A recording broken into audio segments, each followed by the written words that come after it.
Good afternoon, everybody. My name again is Charles Rather. I'm the managing partner here at AmLaw Group in sunny Miami, Florida, where we work with people to make their transition to the U.S. as pain-free, comfortable, and ideal for them and their families. And today I wanted to talk about the best business immigration or investor options to get a green card in the U.S.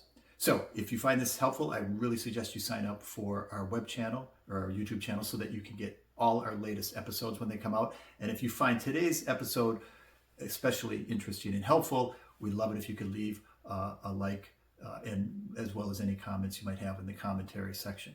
So what are the best options as an investor to get a green card in the US? Best is a bit of a rigged term because what's good for somebody might be really painful for somebody else. But let's run through the main options, and then maybe some of those that I mentioned will appeal to you or be of interest, and we'd be more than happy to work with you in more detail individually to discuss the best strategy for you going forward. So one that's probably most widely written about, most common in some circles, is the EB-5. EB-5 has gained a lot of popularity in 2024, especially among investors from India, China, maybe some other countries that are retrogressed with other immigrant visas. But with the new carve-outs for EB-5, those people from these countries go to the front of the line. They don't have to wait. You know, Chinese are waiting more than 10, 15 years for other categories. Same for Indian nationals. But with the EB-5, if you invest in a rural area regional center project, you can get your approval in probably less than a year, sometimes as quickly as 6 months. So EB-5 is really popular for those reasons, but it's not without a price. Obviously, you have to invest at least $800,000. That's not always suitable for everybody, but if that is within your budget, I would strongly recommend considering EB-5. What's another option? Well, EB-1C is not as popular, but I think it's just as good of an option. Now, again, if you're possibly from a country that's traditionally retrogressed like India and China, I'd have to check the visa bulletin, but it's possible, quite likely, although maybe not, that there is a waiting time for nationals from those countries. But what is EB-1C? It's not as well known. EB-1C is when you have a business in the US that's been operating more than a year, has an existing structure of employees, generally about 8 employees or more, generating income, probably net profits of about maybe $50,000 a year or so. Based on that, and assuming you have an overseas business that's affiliated somehow with the US business, usually the affiliation is shown through common ownership of the two companies, then you could qualify for a green card. And the good thing about the EB-1C compared to the EB-5 is, first of all, EB-1C is even faster. You can get premium processing and get it approved within 45 days. And on the top of that, you don't have to get the conditional green card that you get with the EB-5. So with the EB-1C, you get your permanent green card right away. So you're good for 10 years right away from the outset. That's a little bit convenient. You save some money because you don't have to pay crazy lawyers like us to file your second petition with the EB-5.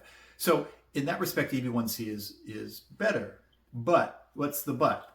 You got to find a good business. You have to find a qualified business that meets the immigration requirements, and you have to find one that meets your financial, expectations and requirements too.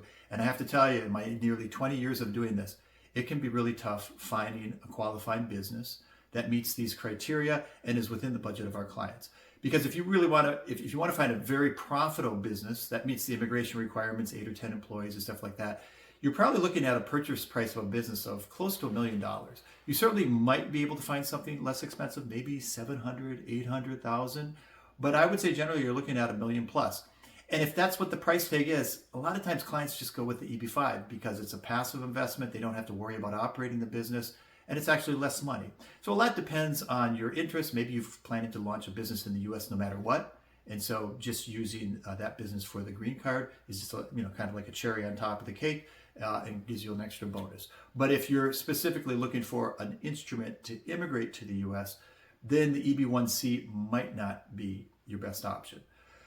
Besides that, what other investor-related options are there? Well, there's the NIW, National Interest Waiver. I wouldn't really qualify this as an investor green card option, but sometimes we do have clients that are really looking to build a business, expand their business. They have some unique abilities, a unique product, might be a high-tech type of product, and they want to use that to get their green card. So in those cases, it's very possible that you could qualify for the NIW. Again, NIW has its own set of criteria, requirements, stuff like that, and it's also not for everybody. Even if you're a successful business person, you might not qualify for the NIW because we can't show that your activities will be in the national interests of the U.S. And I have to admit, in recent times, USCIS is increasingly scrutinizing NIW petitions, and we're seeing an increase in denials. And that's not only our clients. I've talked to a lot of other attorneys. Everybody feeling that what was getting approved maybe a year ago, 2 years ago, is not always getting through these days. And on top of that, there's quite a long wait time for NIW. Last I checked, it's probably retrogressed for everybody, probably about 15 months. And that's not including Indians or Chinese nationals. Those might have to wait even longer. So it's not the fastest option. The last real option for a green card that we generally work with is with the EB-1A.